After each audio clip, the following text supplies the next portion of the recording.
Bien, on a lancé l'enregistrement de ce webinaire pour pouvoir le rediffuser. L'enregistrement a démarré.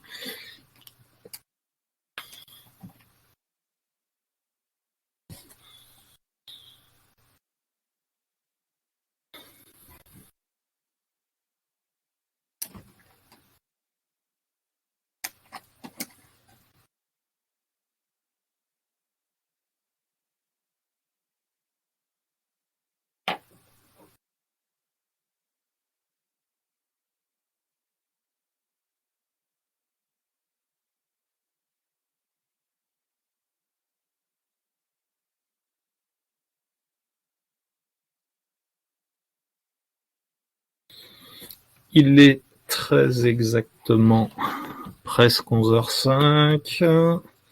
On va démarrer tranquillement. Donc aujourd'hui, nous accueillons Thomas Darocha, Société Lenra à La Rochelle, qui est accompagné par la Technopole de La Rochelle Technopole. En l'occurrence Ophélie que vous avez en caméra, et donc c'est un webinaire qui va se dérouler en deux temps. Ce qu'on vous propose, c'est dans un premier temps une petite intervention assez rapide autour de la souveraineté numérique. On va reparler effectivement de définition, de concept de souveraineté, de logiciels libres et open source. Et dans un second temps, on laissera la parole à Thomas pour qu'il nous explique effectivement comment construire une application à la fois numérique responsable et moins dépendante des big tech, des GAFA. Donc je vous propose de commencer. Donc je vous avais dit dans un premier temps une présentation autour de la souveraineté numérique. Donc moi je suis Jean-Christophe Elino, je suis le responsable du cluster Naos Nouvelle-Aquitaine Open Source, et je vous propose d'échanger une dizaine de minutes autour justement de ce concept de souveraineté numérique. Alors par contre, je vois qu'il y a beaucoup de personnes qui sont en casque et non pas en micro dans la liste des participants. Donc n'hésitez pas à poser vos questions si vous en avez dans le chat. Il n'y a aucun problème, on y répondra. Alors, la souveraineté numérique, on voit beaucoup de définitions pour expliquer cette souveraineté numérique. On en a, nous, côté Naos, vu beaucoup, et on a essayé de chercher celle qui semblait correspondre le mieux à ce qu'on pensait. Et c'est la définition d'une chercheuse qui s'appelle Ophélie Coelho, qui nous a paru être la plus intéressante. Pour Ophélie Coelho, donc partir de l'idée que dans le monde numérique, on est soumis à de fortes interdépendances entre acteurs, donc des interdépendances au niveau du réseau, du logiciel, des matériels, avec une chaîne d'acteurs techniques qui est importante. On pense que tous ces acteurs vont arriver à dialoguer ensemble, à faire fonctionner leur matériel, leur logiciel ensemble. Mais dans cet univers, il y a des puissances, effectivement, qui ont parfois trop de pouvoir. Les GAFAM, ce qu'on appelle maintenant plutôt d'ailleurs les big tech. Et ces big tech influencent et ont influencé nos sociétés et influenceront encore nos sociétés. Donc, pour Ophélie Coelho, la souveraineté numérique, c'est s'intéresser à ces dépendances numériques, savoir les mesurer et savoir les rééquilibrer. Quand on parle de souveraineté numérique, on a plusieurs, effectivement, problématiques. On a des problématiques autour des infrastructures, des serveurs, du cloud, des données, etc., etc. Si on s'intéresse un instant aux infrastructures Internet, vous avez en bas de la slide à gauche la carte justement des infrastructures dans le monde en ce qui concerne Internet. Je vous invite d'ailleurs à aller voir, pour ceux qui le souhaitent, un site qui s'appelle Infrapedia et qui vous permettra un petit peu de voir effectivement où sont ces câbles sous-marins, où sont ces grandes dorsales Internet sur les continents, et c'est ce qui permet notamment, dans le cas du contexte du conflit actuellement en Russie, Ukraine-Russie, de voir un petit peu comment tout cela s'interface. Ce qu'on sait, c'est que sur ces câbles sous-marins aujourd'hui, on a à peu près 99% du trafic mondial qui passe par ces câbles. Plus de 50% de ces câbles appartiennent aux GAFAM, et on pense qu'on sera à 90% dans 3 ans. Il y a donc des enjeux géopolitiques qui sont assez forts. Que se passe-t-il si effectivement les GAFAM contrôlent la totalité des infrastructures Internet ? On a aussi des problématiques côté fournisseur de services dans le cloud. Alors le cloud aujourd'hui, la plupart des offres, c'est quoi? C'est Microsoft Azure, c'est Amazon, etc., etc. Et on a vu notamment que les grosses entreprises françaises partaient vers des offres américaines. C'est le cas de la filière nucléaire qui a retenu Azure pour héberger ses serveurs, ou la SNCF qui vient de retenir Amazon pour héberger, je crois qu'il y a 7000 serveurs, si je dis pas de bêtises. On a eu des tentatives, on en parlera un petit peu plus loin dans la présentation, on a eu des tentatives autour d'un cloud, la construction d'un cloud européen, et notamment autour de Gaia-X, mais pour le moment, on a plus d'échecs que de succès. Et enfin, on a, côté GAFAM aussi, des problématiques qui sont liées au fait que ceux-ci bâtissent une très grande partie de leur modèle économique sur les données. Donc les données, ils collectent les données et ils les exploitent dans leur propre intérêt. Alors pour répondre à ces enjeux-là, ça répond pas à tous, bien entendu, et notamment aux problématiques d'infrastructure, mais pour répondre à ces enjeux-là, on s'intéresse forcément aux logiciels libres et open source. Bon, le logiciel libre, il a aujourd'hui effectivement pas loin de 40 ans, on va passer assez vite, je pense que vous connaissez tous. On a un logiciel libre qui est né au milieu des années 80 avec un monsieur que vous avez, la barbe là, Richard Stallman, et sur lequel ce logiciel libre, il a comme principal moteur la liberté, les 4 libertés, le contrôle, reprendre le contrôle et surtout garder ce contrôle, et derrière le partage. En 98, on voit apparaître une deuxième notion qui s'appelle l'open source, au travers de la création de l'OSI, l'Open Source Initiative, où cette fois-ci, on a une réponse qui est beaucoup plus orientée, on va dire, informatique d'entreprise. Ce terme open source permettant d'alléger la rhétorique sur la liberté et de mettre en avant la qualité et le contrôle. L'OSI, bien entendu, porté par Linus Torvald, que vous avez à droite. Bon, le logiciel libre aujourd'hui, il est partout. On va le trouver dans les voitures, les avions, les machines à laver, les box, les téléphones, etc., etc. Et il est jugé aujourd'hui, notamment par la Commission européenne, dans un certain nombre d'études, comme étant une solution pour reprendre le contrôle en termes de souveraineté numérique. Alors, je vous parlais tout à l'heure de Gaia-X. Gaia-X, c'était le projet de cloud européen, 300 entreprises membres, 300 entreprises européennes, j'ai envie de vous dire membres.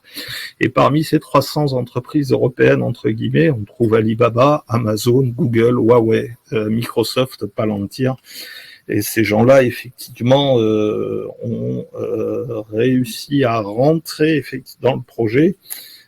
Et ça l'a complexifié. Je vais pas parler de gangrène, mais en tout cas aujourd'hui, typiquement, on a un acteur comme Scalway, qui est un des grands hébergeurs français, qui indiquait en fin d'année 2021 qu'il quittait Gaia-X et qu'il avait plus de temps à perdre avec un projet gangréné justement de l'intérieur par les GAFAM.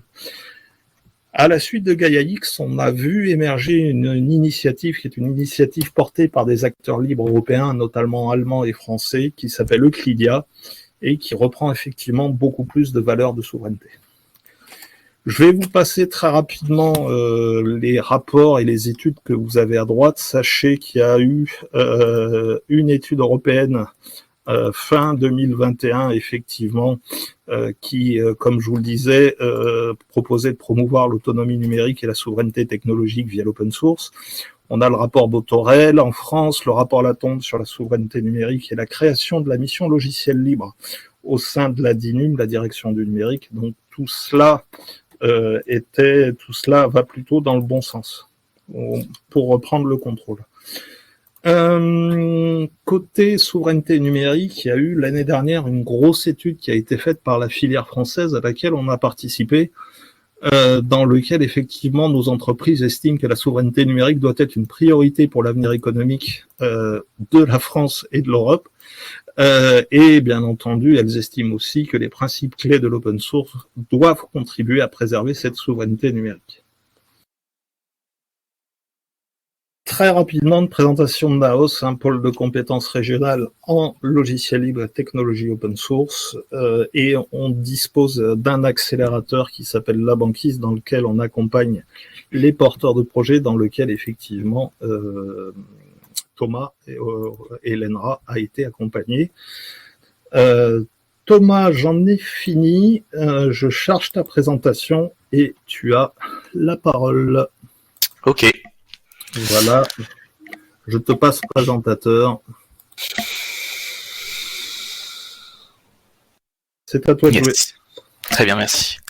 Déjà, bonjour à tous. Donc, je vais vous présenter une solution pour essayer de pouvoir créer des applications à faible impact environnemental et du coup sans dépendre des GAFAM, enfin des Big Tech comme dit Jean-Christophe maintenant. Donc on part déjà d'un constat inquiétant qui est le fonctionnement d'Internet actuellement et de nos applications. Donc on part déjà sur la pollution numérique qui représente 4% des émissions de gaz à effet de serre dans le monde. Il y a 47% qui sont dus à la création et au recyclage des appareils. Et il y a 53% qui sont dus à la consommation. Donc c'est-à-dire l'utilisation d'applications, le fait de les mettre à jour ou même tout simplement les installations. On peut aussi parler de la pollution à la création d'apps parce que du coup on va parfois mettre en place des ressources qui peuvent être élevées pour la création d'une application sans forcément avoir besoin de tout ça à l'origine. On a également une forte dépendance aux GAFAM, donc comme l'a expliqué Jean-Christophe, donc ça je vais le passer très rapidement. Alors, on a surtout des gros monopoles, notamment sur la partie mobile, où il y a Google qui a le monopole sur Android et Apple qui a le monopole sur iOS. Il est très difficile de se passer d'eux pour faire des applications. Et ils pratiquent des offres commerciales un peu abusives avec 30%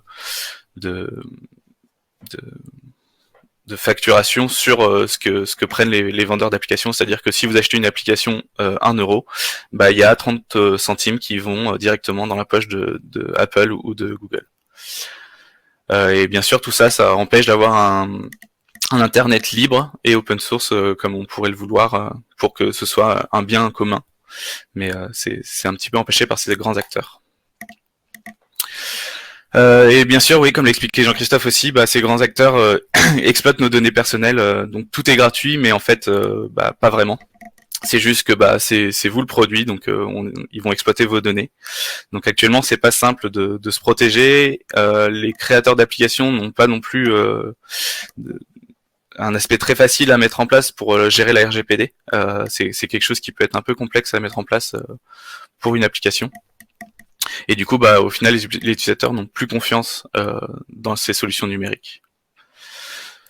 Donc, pour répondre un peu à toutes ces problématiques, on a créé l'ENRA. Donc, c'est une plateforme d'applications SaaS, donc de Software as a Service, donc des applications qui s'exécutent dans le cloud directement. Et on a créé cette plateforme sur des valeurs qui sont assez fortes. Donc, une plateforme très responsable. Donc, par construction, en fait, on va faire en sorte que les applications développées pour l'ENRA vont être plus responsables, parce que la plateforme va exécuter les applications à distance, ce qui fait qu'elles peuvent être compatibles avec plus d'appareils.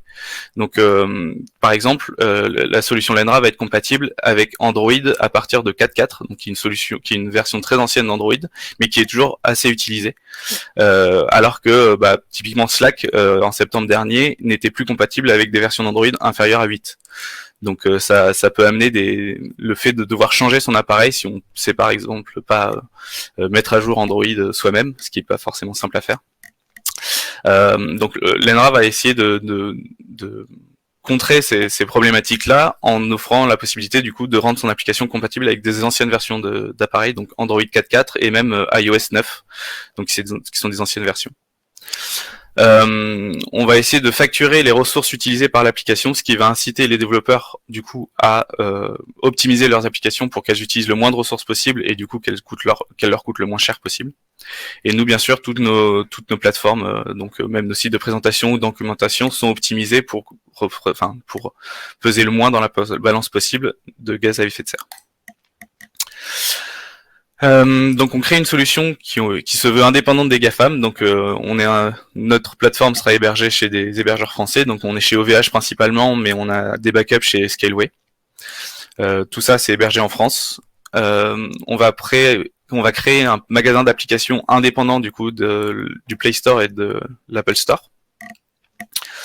Donc à terme, pour l'instant, on a une solution qui sera pas encore finalisée, mais ça va venir.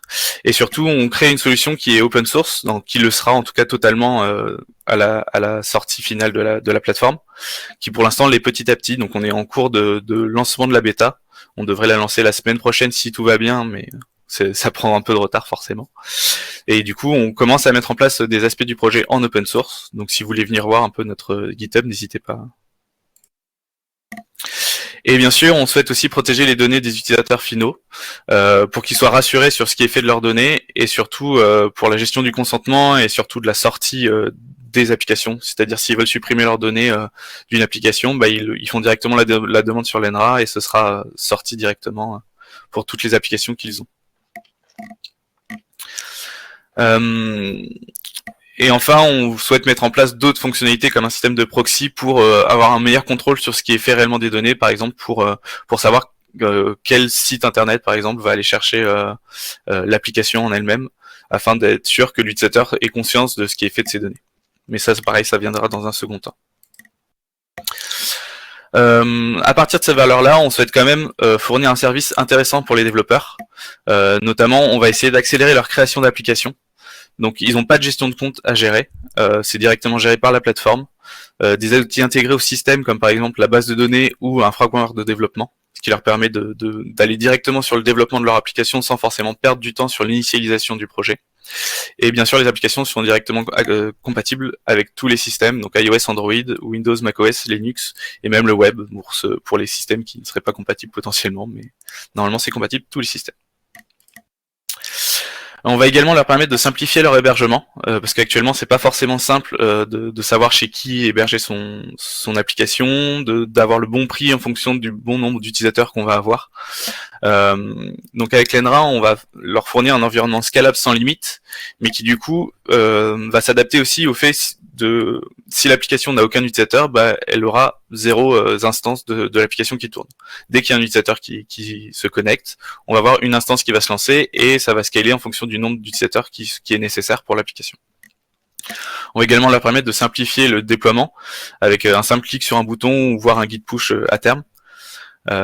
Et bien sûr, on va leur permettre de payer en fonction de leurs besoins en ressources informatiques. Donc plus il y a d'utilisateurs, plus ils vont payer, mais du coup on part sur un hébergement assez peu cher pour démarrer.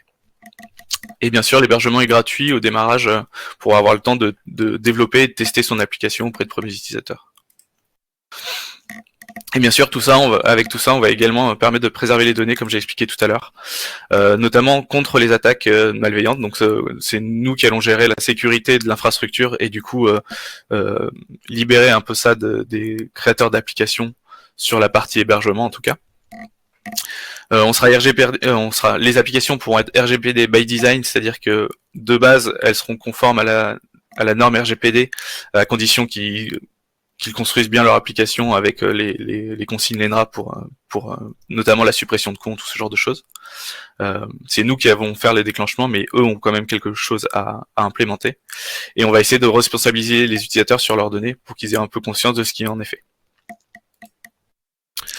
Je vais vous expliquer rapidement le fonctionnement de la plateforme. Donc, on est basé sur des solutions open source, donc comme je vous l'expliquais, donc avec une base de données Postgres, des serveurs qui sont basés sur la technologie Elixir avec le framework Phoenix, un client Flutter qui nous permet du coup la compatibilité avec les différentes plateformes.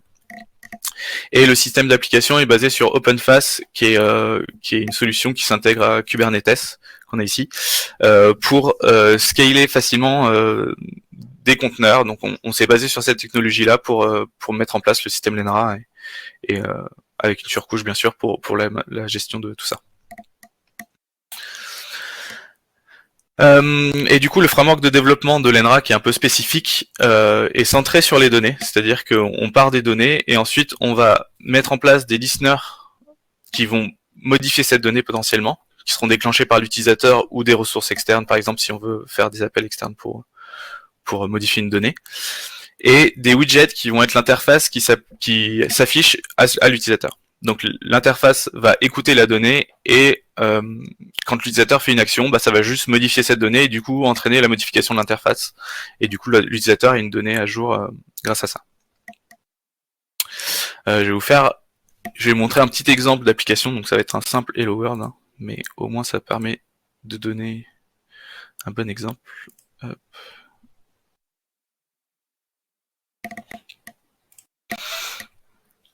Vous voyez bien mon écran?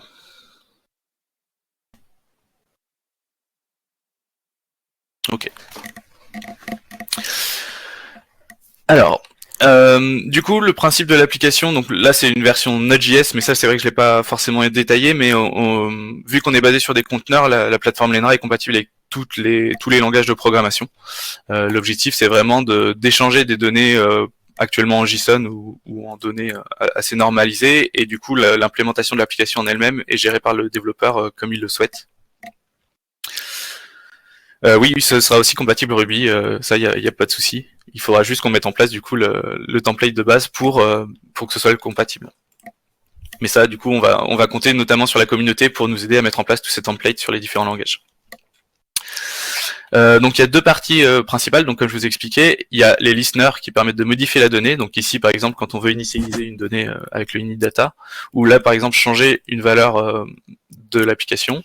Et ensuite on a des widgets qui eux vont juste gérer l'interface. Donc on a un widget de base qui va gérer notre application, un menu et le Hello World. Et du coup ça donne visuellement quelque chose d'assez simple, hein, mais c'est juste pour vous donner le principe. Si ça veut bien marcher.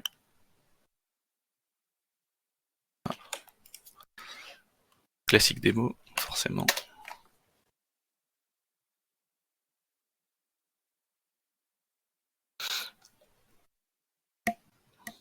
Donc comme je vous disais, en attendant que ça se relance, en gros les listeners vont juste prendre la donnée en entrée et modifier les valeurs correspondantes aux besoins de l'application. Et les widgets, eux, vont pouvoir générer un JSON qui va décrire l'application. Donc pour l'instant c'est quelque chose d'assez simple hein, pour le Hello World. Mais du coup, on va juste se servir là encore de la donnée qu'on a en entrée pour la gérer dans l'interface et du coup déclencher un listener à partir d'une action. Par exemple, là, quand on modifie le text field de l'application Hello World, ça modifie le texte qui sera au-dessus parce que ça pointe sur la même donnée.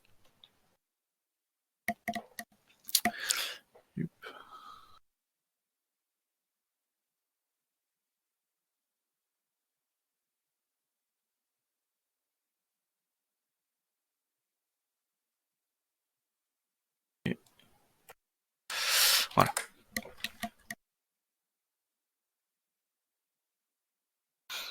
Donc l'application est assez simple, hein, on voit visuellement, on a notre menu en haut avec un Hello World décrit. On a du coup notre widget ici correspondant au widget Hello World. J'ai fait un refresh, j'aurais peut-être pas dû. Qu'est-ce qui se passe?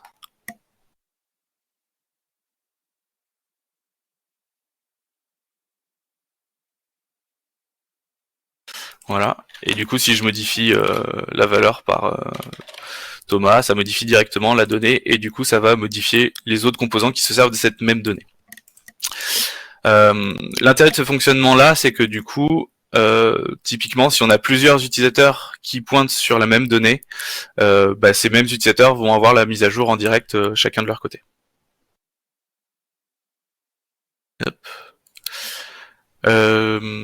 Jean-Christophe, est-ce que tu peux remettre la diapo ou est-ce que je peux le faire peut-être? C'est le partage d'écran. Ah non, c'était ça. Ah oui, non, c'est bon. Ok. Est-ce que vous avez des questions déjà sur la plateforme ou sur son fonctionnement avant que je continue, parce qu'il y a une seconde partie.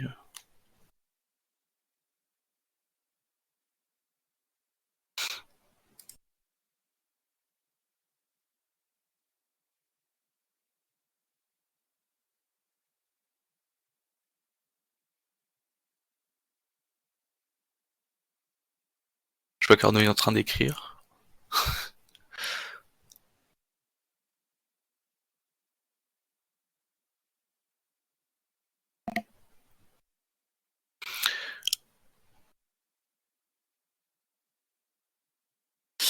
Alors pour le développement en local, en fait, non, ce sera pas long. Là, c'est que du coup, actuellement, on est toujours en train de développer l'outil de développement donc, qui est notre DevTool pour faire le développement en local. Non, l'objectif, c'est vraiment de faire du hot reload assez facilement. On est en train on a un ticket du coup là-dessus qu'on est en train de traiter, qui est justement de recharger l'application quand on fait une modif du code source ou du code généré. Mais du coup non, ce sera pas aussi long. C'est que du coup on vient de faire une modification pour intégrer la base de données dedans, mais dont on ne sert pas encore totalement. Et du coup c'est pour ça que là en ce moment c'est assez long, mais on va optimiser tout ça pour que le premier lancement déjà soit plus rapide et ensuite pour que le hot reload permette les modifications rapides de l'application.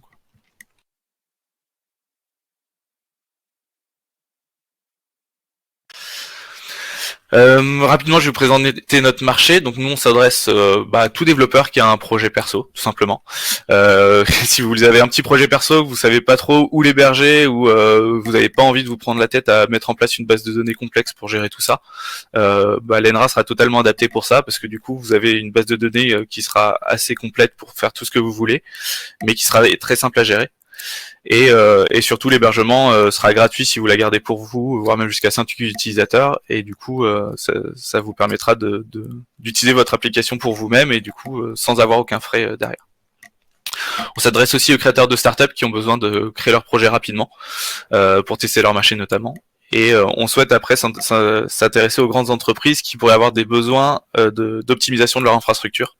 Le système de scale de la plateforme Lenra leur permettra de mieux adapter leurs applications internes ou leurs applications qu'ils souhaitent installer au sein de leur infrastructure ou sur les infrastructures cloud qu'ils utilisent.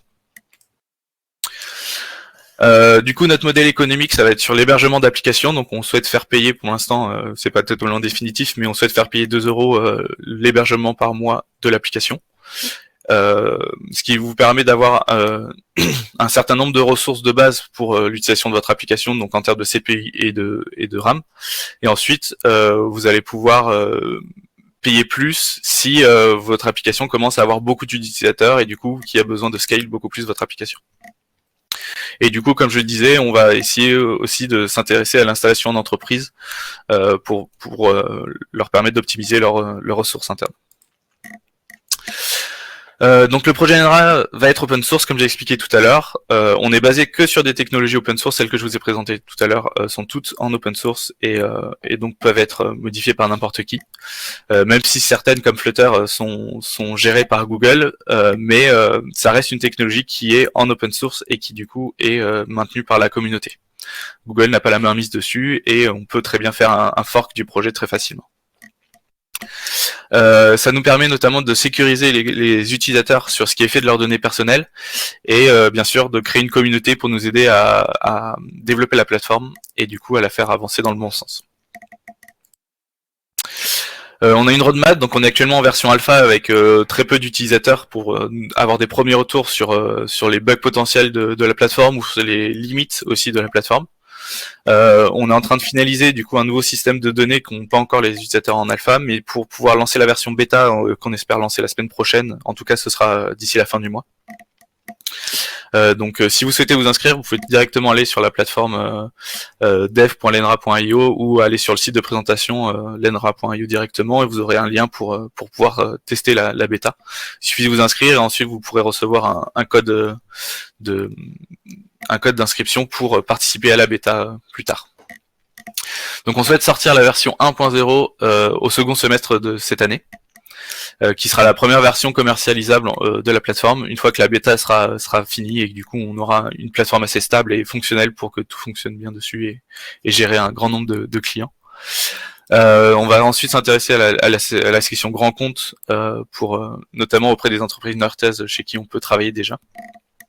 Et on souhaite avoir 3000 comptes développeurs créés d'ici la fin de l'année, avec notamment des premières contributions au projet en open source, et surtout on essaye de mettre en place d'autres aspects au projet, donc notamment le magasin d'applications et un mode hors ligne, qui va permettre d'avoir un système d'application un peu plus complet et pouvoir s'abstraire un peu plus du système qui actuellement est géré par les big, je sais plus comment ça se disait, mais par les GAFAM, quoi. L'équipe Lenra, donc on est tous soudés autour du projet, donc on a 6 personnes qui travaillent à temps plein sur le projet, donc 3 CDI et 3 apprentis.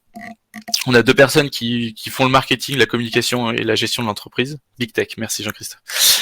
Et on a 3 personnes qui font de la prestation de services, donc dont moi en partie, pour tout simplement financer le projet. Parce qu'actuellement on n'a pas eu d'autres financements que, à part des aides de la ville La Rochelle, on n'a pas eu beaucoup d'aides pour nous aider à avancer sur le projet, donc on l'autofinance grâce à cette prestation de service.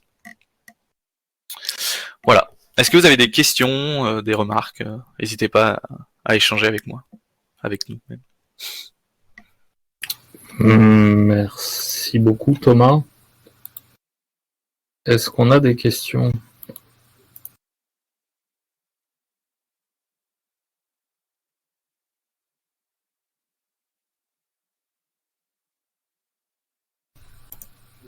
Aucune question? Soit j'étais très clair, soit je les ai complètement perdus.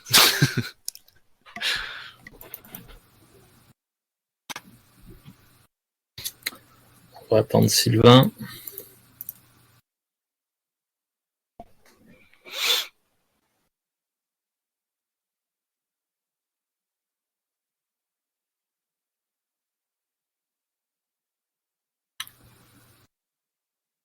A priori, tu as des fans, très clair. Bon, ça va alors.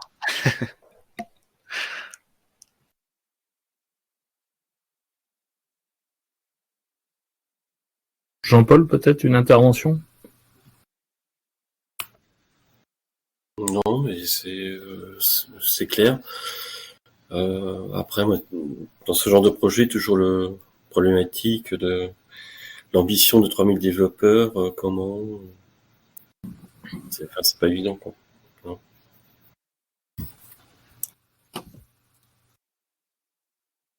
Comment tu vas chercher 3000 développeurs, Thomas? On va chercher 3000 développeurs avec de la communication. Donc on n'a pas encore lancé la campagne, on attendait le lancement de la bêta pour justement commencer de la communication auprès des développeurs, donc sur différents réseaux, donc les réseaux sociaux, sur Medium, on a préparé des articles pour communiquer un peu sur des aspects techniques, pas forcément de la plateforme, mais d'outils qu'on peut utiliser pour le développement de la plateforme, et des vidéos YouTube qui vont nous permettre de communiquer aussi avec eux. Donc c'est pour ça qu'on a cet objectif-là. Après, on fait tout en anglais, donc on se lance directement à l'international sur cette présentation du coup qui est en français. Mais du coup, tous nos contenus seront en anglais d'abord, et du coup, on va essayer d'aller chercher directement les développeurs du monde entier et du coup toucher 3000 personnes le plus vite possible. Question de Sylvain. J'ai actuellement une application SaaS qui est hébergée sur Heroku, donc AWS, pas satisfaisant me concernant. Ta solution permettrait-elle l'hébergement de mon SaaS en ROR du coup? Qu'est-ce que tu appelles le ROR, Sylvain? Ruby on Rails, je suppose. Ah, oui. Oui, alors par contre, sur notre façon actuelle de gérer la plateforme, il faudra adapter un peu ta solution pour fonctionner avec notre système, donc notamment notre façon de gérer la base de données et gérer l'interface. On est en train de voir pour que l'interface puisse être gérée différemment que par notre système de base, notamment pour permettre des développements plus spécifiques côté front. Mais pour l'instant, il faut utiliser notre framework. Donc c'est plus facile de repartir sur un nouveau projet, mais c'est tout à fait envisageable de migrer ton projet existant. En tout cas, toute la partie Ruby du back-office pourra être adaptée sans problème. Bon, je crois que tu as un nouveau client, a priori. Yes.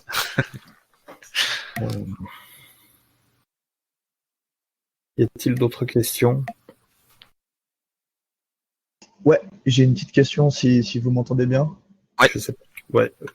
Ouais, c'est Arnaud. Arnaud, salut. Salut Christophe, salut Thomas. Petite Salut. question au niveau du déploiement sur les stores. J'ai pas compris comment tu allais gérer ça si on veut sortir l'app sur le store et sur le store. Comment on fait depuis ta plateforme?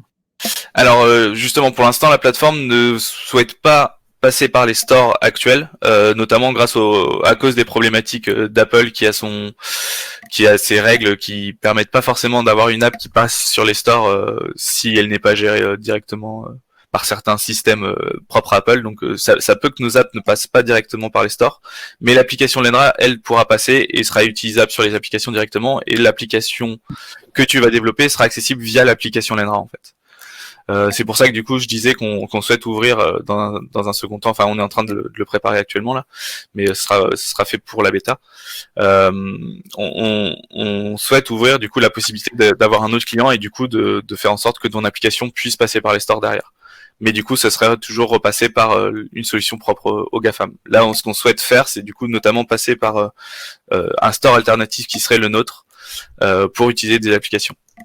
Notamment avec le petit coup de baguette qui a été mis sur les mains d'Apple et de Google récemment par l'Europe sur leur non-concurrence sur cet aspect-là. On a des chances que ça puisse avancer, notamment à créer des installations d'applications directement sans passer par le store d'Apple ou de Google. Y a-t-il d'autres questions? Ouais, du coup, tu serais sur une application uniquement web alors au final, si on passe par ton store, j'imagine. Non, l'application est aussi utilisée sur Android ou iOS ou les autres systèmes enfin via Flutter. Mais par contre, c'est juste que la façon de gérer l'application, c'est des échanges de données, et du coup, ce qui va gérer ton interface, ça va être ces échanges de données là.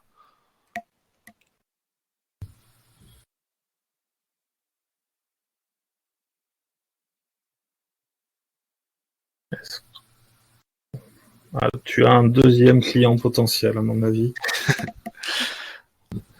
Y a-t-il d'autres questions?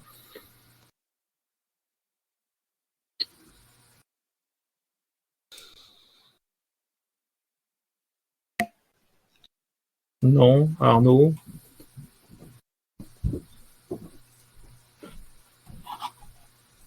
Ah, c'est moins cher que Firebase, on est bien d'accord. Oui. Oui.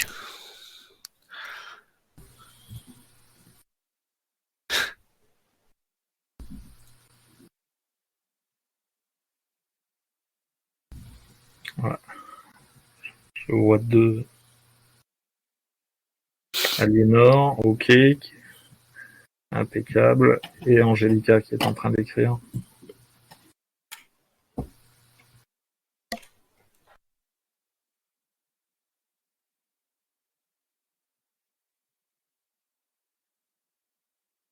Oui, on vous donnera effectivement un lien permettant de revoir le replay. Bien sûr.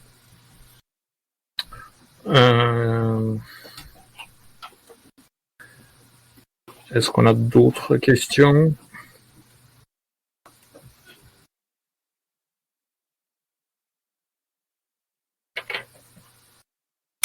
Bon. Eh bien, écoutez, on va donc clôturer ce webinaire de 40 minutes. Je te laisse le mot de la fin, Thomas. Juste pour vous dire que dans 3 semaines, on parlera de Dolibar. Et on échangera donc autour de cette solution qui est déployée, oui, j'ai envie de dire mondialement, je pense qu'on peut le dire ainsi. Donc rendez-vous dans 3 semaines pour échanger autour de Dolibar. Thomas, c'est à toi. Tu as le mot de conclusion. Merci à tous d'être venus. J'espère que la solution vous a au moins intrigué. Donc n'hésitez pas à venir voir notre GitHub ou notre page internet pour avoir un peu plus d'informations sur le projet, ou n'hésitez pas à nous contacter tout simplement sur contact@lenra.io.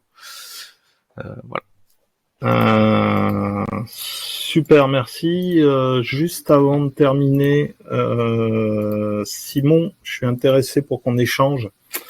Donc, je suis disponible effectivement dans les prochains jours. Je vous envoie un petit LinkedIn.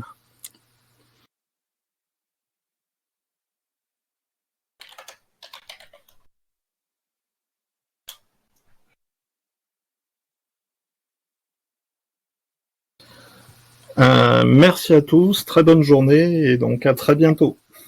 Merci. Au revoir. Au revoir.